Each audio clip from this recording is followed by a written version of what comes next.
Arab social media lit up the moment the cast and crew of Walt Disney's Aladdin touched down in Jordan in early November to start filming amid the desert moonscapes of Wadi Rum. There were retweeted sightings of star Will Smith having dinner at the Royal Yacht Club in Aqaba, and a group photo taken outside Petra was instantly shared. Lost, however, was any mention of the two actual Middle Eastern leads themselves or any of the other charismatic Arab co-stars. Disney is banking on changing this once the global marketing goes into overdrive for the film's eventual release.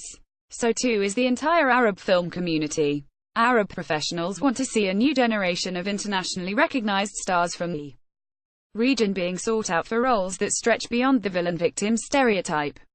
With so much riding on Guy Ritchie's live-action remake of the 1992 animation, it is not surprising the protracted casting process attracted attention. The call went out for actors, aged 18-25, who could sing, ideally dance and look the part across London, Cairo, Mumbai and Abu Dhabi earlier this year. Although the original story was set in China, Aladdin is commonly associated with 1001 Nights, a collection of Arab and Indian folk tales in which the invented city of Agrabah blends references from across Central Asia. The actors cast as Aladdin and Princess Jasmine do not hail directly from the Arab or Indian world, although both can claim strong familial ties to those heritages. Mena Massoud is a Canadian actor who left Egypt with his Coptic Christian family when he was 3. Naomi Scott is a London-born actress-singer whose mother is a Gujarati Indian born in Uganda.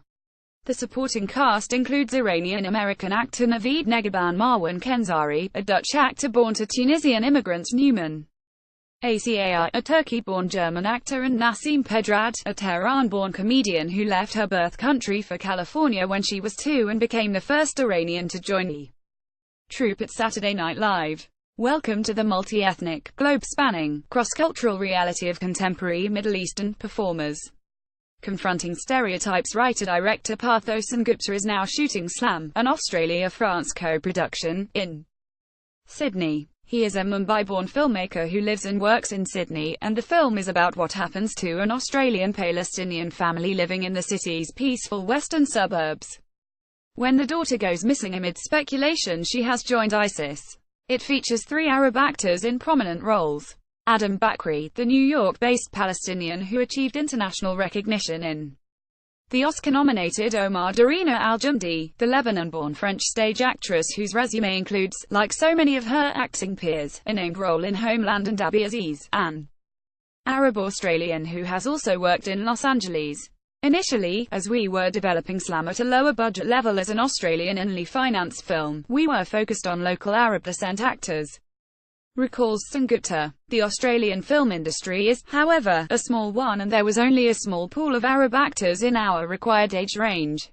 While we were exploring these possibilities, France's Federal Film Agency, CNC, attached to the production, and we secured an Arab investor from Dubai, which necessitated a scaling up and the casting of an international Arab actor. Sengupta is at pains to take audiences beyond easy Arab caricatures.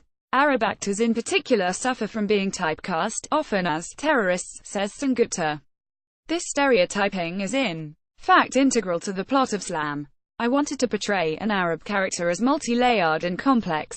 If more stories by writers and directors of diverse backgrounds received funding, then agents and managers would have more interesting work to propose to the actors they manage. Essentially, this question of Arab screen representation is one that involves public and private funders as much as it does agents and managers. In London, Saudi actress and filmmaker AHD Kamal, best known for her supporting role in Wajda, is now filming Collateral, written by David Hare, for the BBC and Netflix. Kamal plays a Muslim refugee in the 4-part miniseries and stars with Carey Mulligan, John Sim, Billy Piper and Jelaine Amir. The latter is a UK-based actress of Egyptian and Tunisian descent. The drama explores the fallout from the fatal shooting of a pizza delivery man. The character was definitely multi-dimensional because of the great writing of David and the direction of S.J. Clarkson, says Kamal, who is based in the UK. I believe TV is where it's at. With all the new platforms available now, Arab actors have a better chance of landing such roles. In my case, the opportunity came through my UK agent. I'm represented by an agent in London and a manager in New York. Between them, they handle my work as an actor-filmmaker. I have no reps in the Arab world. I'm not sure if that even exists there. Increased representation. The lack of any dedicated, professionally organized Arab infrastructure to support Arab talent is a frequently heard complaint. Do we need more and better agents, managers, casting directors, publicists, reps and sales specialists to propel the industry forward on an international level? A definite yes, says leading Tunisian producer Dora Bouchoucha, whose credits include Mohamed Ben Atta's acclaimed Hedi. That drama won both the Best First Feature Award and the Silver Bear for Best Actor at the 2016 Berlinale, although only the director has been able to capitalize on those achievements outside the Arab market. The award's success helps the funding of his next feature, says Bouchoucha. However, it has not yet opened other doors for the leading actors on the international market. Hani Osama, the Egyptian producer of Sheikh Jackson, Hepta The Last Lecture, Before the Summer Crowds and Wada, believes the region's talent is being held back. We do have a few talents in the Arab region with international value such as directors Hani Abu Asad and Mohammed Diab, the actor Amra Wait and others. However, we have so many more who haven't had a real chance to be represented properly. We have the talents but we don't know how to manage them.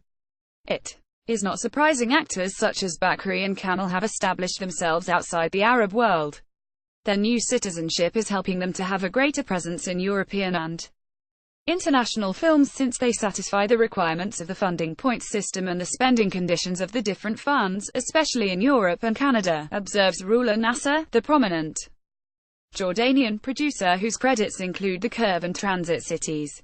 The increased presence of Arab talents and actors has not been about equality of opportunity, it's more to do with the geographical and political representation of talents that the stories themselves are deciding, Nasser continues. Having said all that, and based on the increased demand in having Arab cast for certain international stories, the need for such a dedicated Arab agency is crucial.